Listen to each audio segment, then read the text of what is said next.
अस्सलाम वालेकुम, welcome to my YouTube channel. आज हम डिस्कस करेंगे यूनिक फैक्टराइजेशन डोमेन के पॉइंट्स को, उसकी रिकंडीशन किस तरह की ज़रूरी होनी चाहिए। तो यूनिक फैक्टराइजेशन डोमेन क्या होता है कि इंटीग्रल डोमेन हमारे पास होती है, जैसे पिछली वीडियो के अंदर मैं आपको बताया। वो इंटीग्रल डोमेन क्या होती है, कोई non zero non unit element इसका इंटीग्रल डोमेन और कोई एक्सप्रेस किस तरह करता है and can be express a is equal to P1 P2 P3 इस तरह फार्म के अंदर। तो इंटीग्रल डोमेन डी क्या है, यूनिक फैक्टराइजेशन डोमेन है। उसकी दो कंडीशन है कि हर non zero every non zero non element of D express किसके अंदर होनी चाहिए, ए। वो दरअसल ए होना चाहिए, क्या होना चाहिए, P1 P2 से लेकर Pn तक। और ये P1 P2 दरअसल क्या है, ये इरिड्यूसिबल एलिमेंट ऑफ डी है। पहली कंडीशन तो वही है जो डेफिनेशन यूनिक फैक्टराइजेशन की है। दूसरी कंडीशन के अंदर थोड़ा है कि ए क्या है, हम P1 P2 से लेकर Pn ले रहे हैं, फिर Q से लेकर QM तक ले रहे हैं।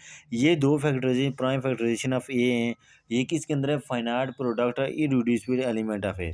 वो क्या था कि every non zero non unit element can be express इस फॉर्म के अंदर। ये P1 P2 क्या था, इरिड्यूसिबल एलिमेंट ऑफ डी था। अब क्या है कि ये जो दो एलिमेंट हैं, ये फाइनाइट प्रोडक्ट और इरिड्यूसिबल एलिमेंट ऑफ डी है।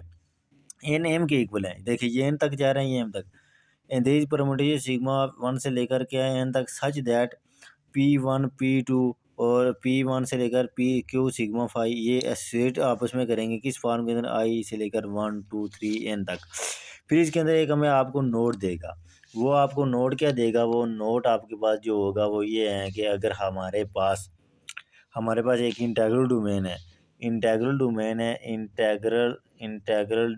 है, ठीक हो गया। हम बात कर रहे हैं कि यूनिक फैक्टराइजेशन डोमेन है, ठीक। वो कह रहे हैं कि वो if and only if and only या एक चीज़ पहले आ जाएगी या दूसरी, एक चीज़ को पहले लेंगे फिर दूसरी। इफ़ एंड ओनली भी अगर डी है तो वो क्या होना चाहिए, आप फैक्टराइजेशन डोमेन होना चाहिए। And every non zero element of non every non zero non unit element of D.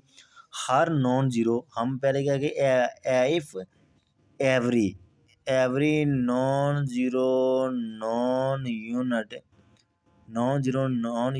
Element क्या होना चाहिए, यूनिकली तौर पर, यूनिकली UNIQ यूनिकली तौर पर किसके अंदर एक्सप्रेस होना चाहिए, finite product of irreducible element किसके अंदर होना चाहिए, यूनिकली एक्सप्रेस फाइनाइट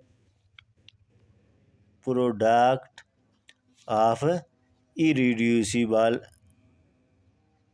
एलिमेंट के अंदर। ये आप देख भी सकते हैं, इरिड्यूसिबल एलिमेंट के अंदर होना चाहिए। नोड क्या था कि हमारे पास इंटीग्रल डोमेन डी है, फिर डी एन क्या है, फैक्टराइजेशन डोमेन के अंदर है।